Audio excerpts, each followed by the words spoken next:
Wow. Woo! That's a project.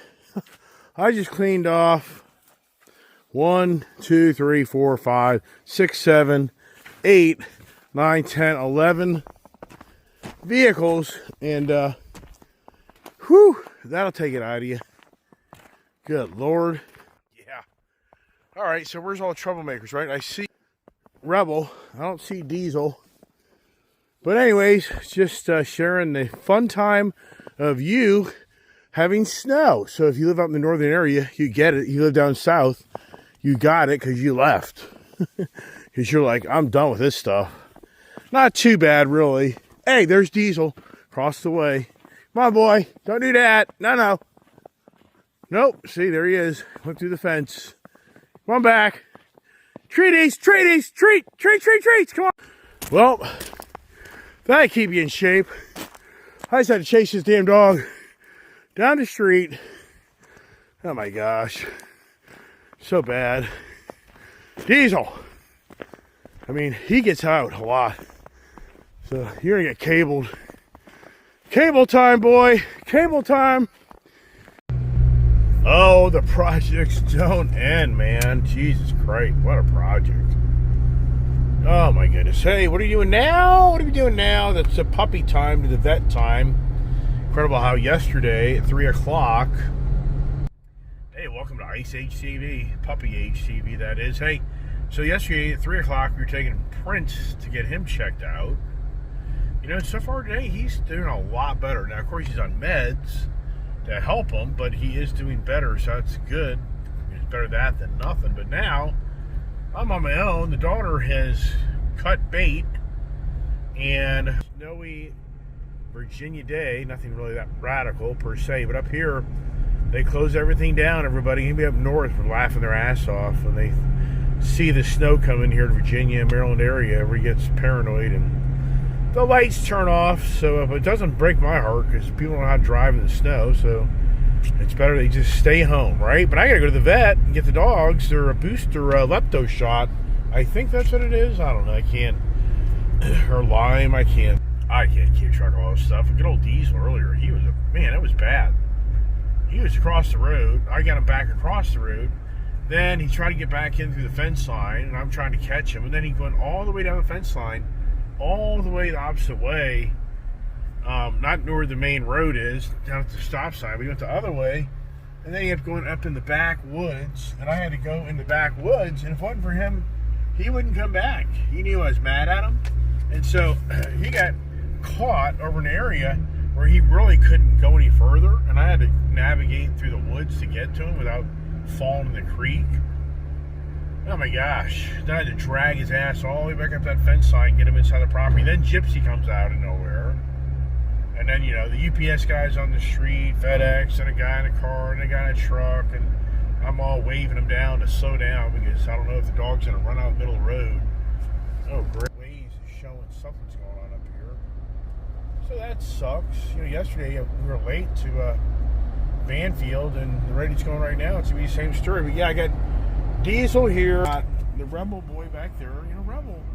It's incredible how this Diesel really is the antagonizer. He really does know how to just piss the hell out of you because he doesn't want to listen to you. He really is just, you know, I'm going to go do whatever the hell I want to do. Oh my goodness. I cleaned off all the cars. Well, that was a project. You know, that camper, man, until you live in a camper, you have no idea how much that camper is. The work, you know, the maintenance. He's going to the backside, which that's fine for me. It's interesting in my bigger trucks, they all sit on the floor. This here, you can't sit on the floor. There isn't enough room. There isn't like a flat floor back there. So here we go. So this is going to screw everything up. This is such a joke. Oh, somebody probably went off the road and blah, blah, blah. You know, so how far up the road is this? I don't even know. Look at that. I mean, this is going to be a drag. How far up is it? Wow. Whoa. How far up? I'm going to have to turn around. This is radical. This is all the way up to that light. I got to do a U-turn. All right, I got to go in the back way because of what a joke, this road. This is a really dangerous road. There are so many accidents on this road and fatalities. So now I got to go over the mountain, the back way. So, well, because that's probably a 30-minute delay, if not more. So forget it. And right now, I'd say we're right in the edge of getting there on time. But there are not a lot of people canceled. A lot of people today canceled. But man, taking care of that camper, especially having the poop dogs in that camper. Yeah, I know. I run into some of my friends here and there, and a lot of my friends know I got these new German Shepherd puppies. They're like, "What the hell? What have you created?" I'm like, "Right, what the hell have I created?" So it's a lot of work, man. But staying on top of that RV, just draining out your gray water, refilling the water tank. And then just cleaning the air filters inside, and then cleaning out the back area, then the propane. I can go through the list of all the things that I have to do in that camper on a regular basis. It's a lot more work. I just spent the morning literally cleaning that camper, and really going over the camper, cleaning it, and trying to keep it so it doesn't reek like dogs and crap and piss. But just wipe everything down and clean the bathroom and the toilet, because I'm living in that RV full time. So it's a lot of work. Everybody thinks you go move into an RV and you're gonna be easier lifestyle. No way. Like yesterday, I did the bedding in that bedroom, and it's just incredible how much work it is to get in and around that area for the bedding. It is so tight. It's so tight, and half of the bed is in that extendable, push out, whatever you call that area on a camper, where the area pushes out to widen the camper, so you have a bigger lounge area and a dining den area, or you have a bigger area for the bedroom. And man almighty, the way that takes away if you be able to go down the whole side of the bed, you gotta really, it's a major project. I'm not lying. Taking the bedding off and cleaning the sheets and the pillows, and then I'm walking back and forth from the house. Yesterday, that was just a project in itself, just getting the bedding. But what I noticed underneath that bed, it's a wood platform that extends outside of that trailer, and I noticed that area underneath the mattress was wet. Yeah, it's actually like mold is trying to accumulate in that area. I wiped it all down and dried it all off. Then I Lysoled the hell out of it. I use a hell of a lot of Lysol in that camper just to fight all the germs. And because I've got dogs. I'm living with the dogs in a camper. You just know dogs are extremely, really, in some ways dirty. Especially if you see where all my dogs go. They're living out there in the pond, the creek, rolling around the dirt and mud. The list goes on and on. And this morning, yesterday, the dogs are getting so big they can now jump up on the counter and grab stuff. And so yesterday, they had a field day in eating cereal, eating cookies. They ate a lot of crap. Well, this morning I could tell which one had more of the stuff that they shouldn't have regularly. And wow, it was bad. Wow, so now I see people on the road. That accident's so bad. Now I see people that take this road right here. That road right there shoots you way up where I was, about another mile up, to kind of try to beat that traffic. But I just saw a person come out of there, so it only tells me that it's so bad they're even going over the mountain right now. But yeah, so what a disaster. Yeah, diarrhea city in the back of that camper. Yeah, for me, I'll tell you straight up, the dogs in so many ways keep me youthful, because I'm constantly moving, constantly working. And that's what I talk about many times after Kiefer passed. It was just like instantly I saw on how my activity level so, slowed down. How it would have been so much easier for me not to get another dog. And then you just become so lethargic. If you're not motivated to go get a bicycle, go to the gym, walk around your neighborhood, get into an exercise routine, whatever it may be, join the seniors tennis league. I mean, lots of things you can do. Go to the park and walk around, whatever it may be. But I just instantly saw how I wasn't as mobile because of Kiefer being gone and not forcing me to constantly be grabbing a ball out of his mouth and throw it somewhere and then chase him around and all that stuff. So you know, it's the good and the bad. The good is the dogs definitely keep me very active. The bad is it's a lot of work. I mean, sometimes I'm like, is it even worth it? Went over the mountain now, so my ears are all plugging up. And, you know, just sharing the video throughout the day. And boy, I tell you, Elon Musk is on fire. That guy is on fire. I mean, that guy is just revved up like never ever seen. I've never seen this guy so revved up. I mean, he is on a mission like never seen. Now, apparently some federal judge just ruled that Donald Trump does have limited powers of the government of actually controlling certain agencies and certain funding. I don't think he has all the control, but a federal judge just ruled that yes, in fact, Donald Trump does have authority to handle, I'm sure, some agencies. I wouldn't think all of them. So Elon Musk today on X, since like 10 o'clock this morning, he has been posting things. It's weird to look at Elon Musk and how he operates, because I've noticed like at 2, 3 in the morning, the guy is posting stuff a lot.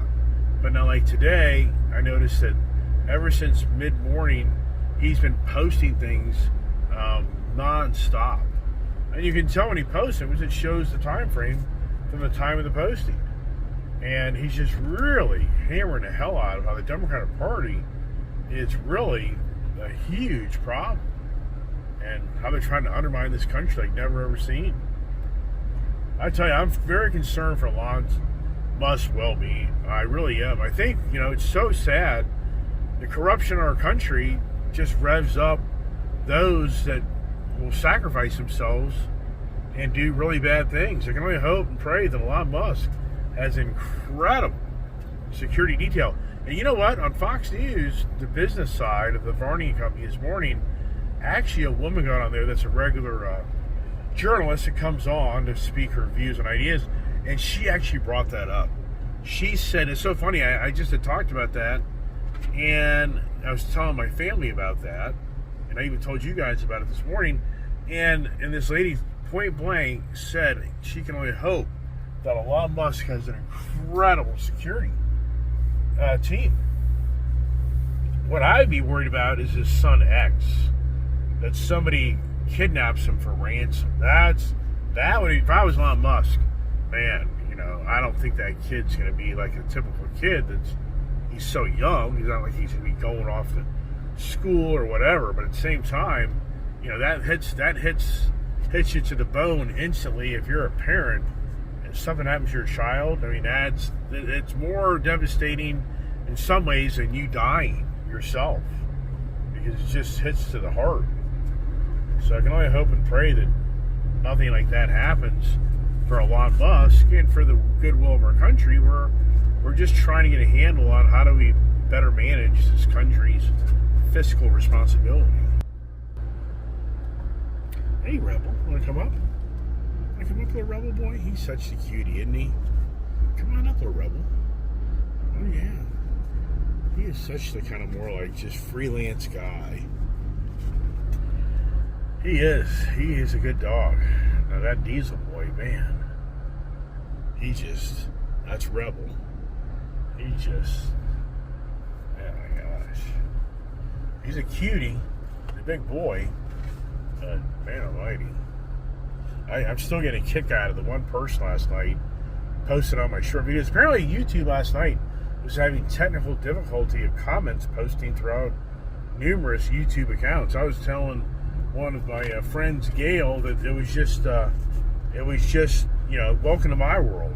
The comments, because she's got a YouTube channel, and I was just thinking to myself, yeah, welcome to my world.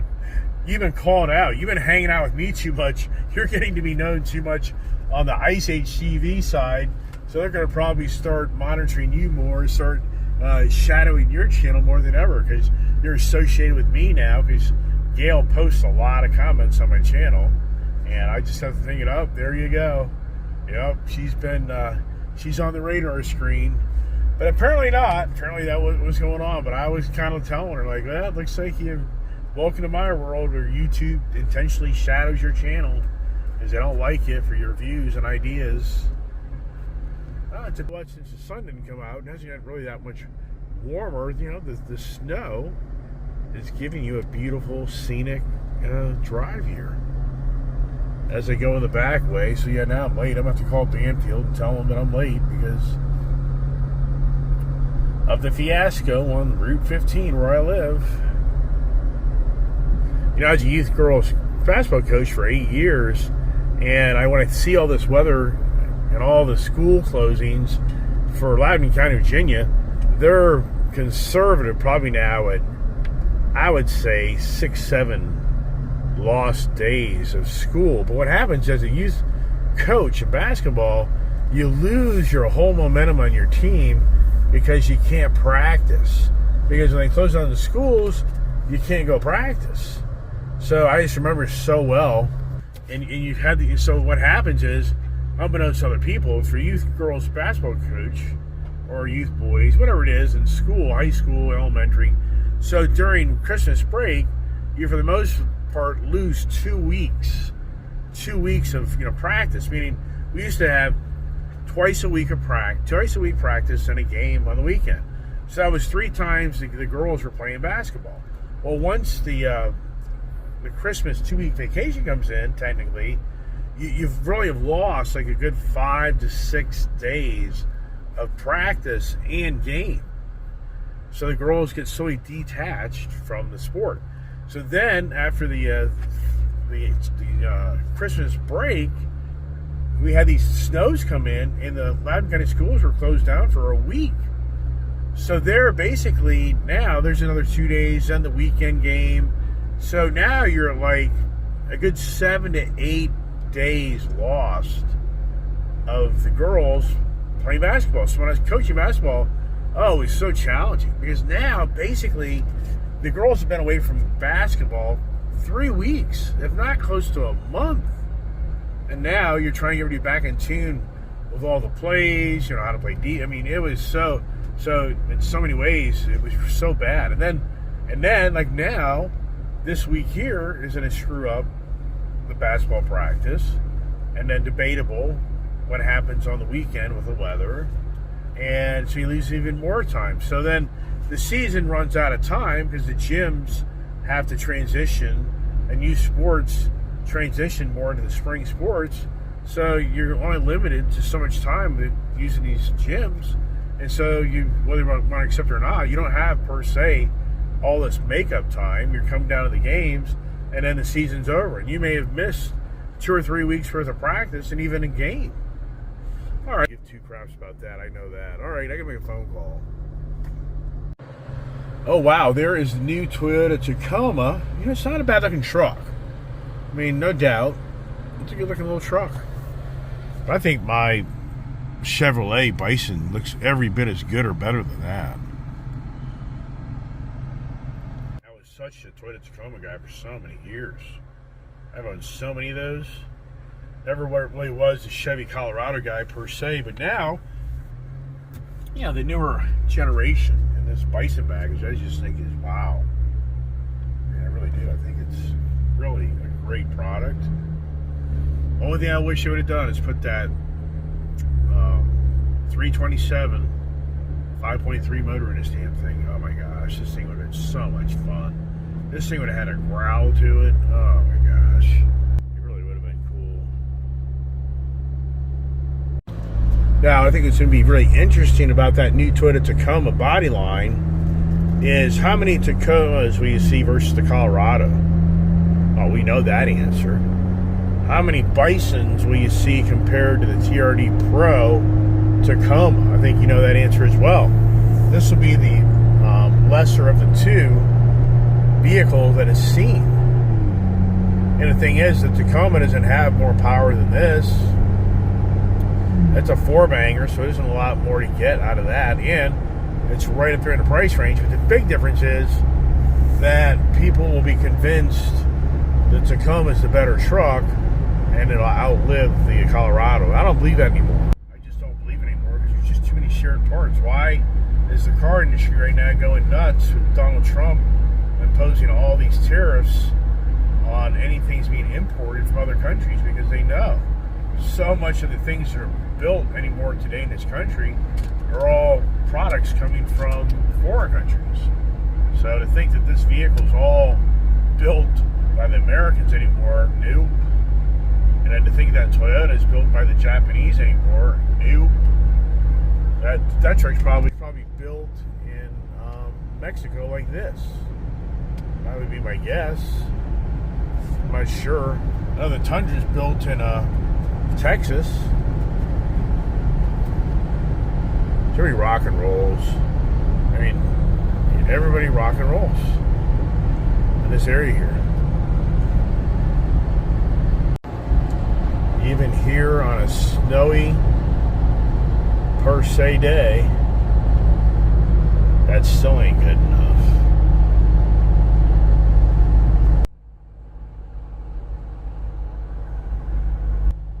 There's the Jeep. That's what the kid's driving. That's a nice. I like that setup a little bit. Nice size tires and all.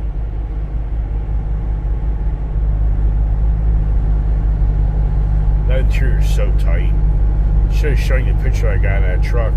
Big guy. You can just tell he's stuffed in that damn thing.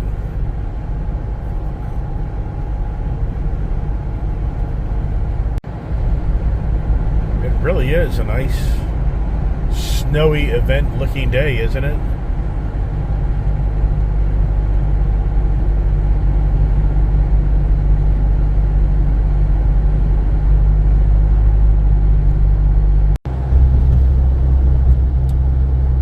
As we zippity zappity get up the road.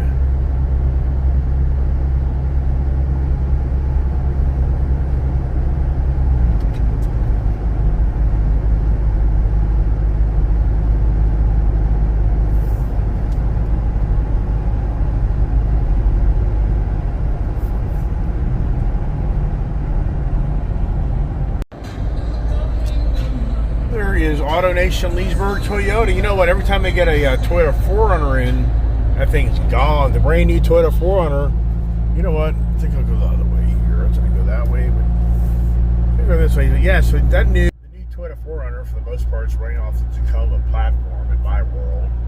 I mean, it's a good looking vehicle. They finally updated it after resistance from years and years. And the real Toyota 4Runner lovers totally did not want Toyota to revamp that vehicle. They were so loving just the way it was, leave it alone, but they did revamp it for 2025. It's a really good looking vehicle, and I think it's a good product. I mean, if I could get one, would I get one? Sure, I probably would. But every time I see one show up at that dealership, it's like poof. Well, I think what I'm seeing, well, I think that and the Land Cruiser. The Land Cruiser is pretty cool too. Those things are very popular around here, and once they show up at that dealership, poof. You know, I forgot to mention on my YouTube channel, Toyota was the #1 selling car in the world last year. Toyota. And it's kind of interesting to hear that, because what I hear from all these Toyota dealers and you hear from other people is the inventory on Toyota is spartan. And it's as if Toyota has deliberately created the very limited supply of their cars, and they get to, abuse the policies and get incredible profits. And I forgot to mention my channel too. I'll bring this up again tomorrow because I would watch this video. But is the F-150 truck was outdone by the RAV4. So first time ever, the most popular vehicle sold in our country was the Toyota RAV4 over the Ford F-150 truck. Wow. And there's an argument about that. If you took the GMC and the Chevy Silverado and the Sierra, you put those two together, and they would always outsell the F-150 Lightning, F-150 truck. That's the claim, is that the two, but they don't let them do that because Chevrolet's one brand, GM's one brand, so they don't let them merge them together. All right, here we are, close to Banfield. And as always, The lights. Oh my gosh, nobody on the road. Here we go. All right, here we is at Banfield. Here we go.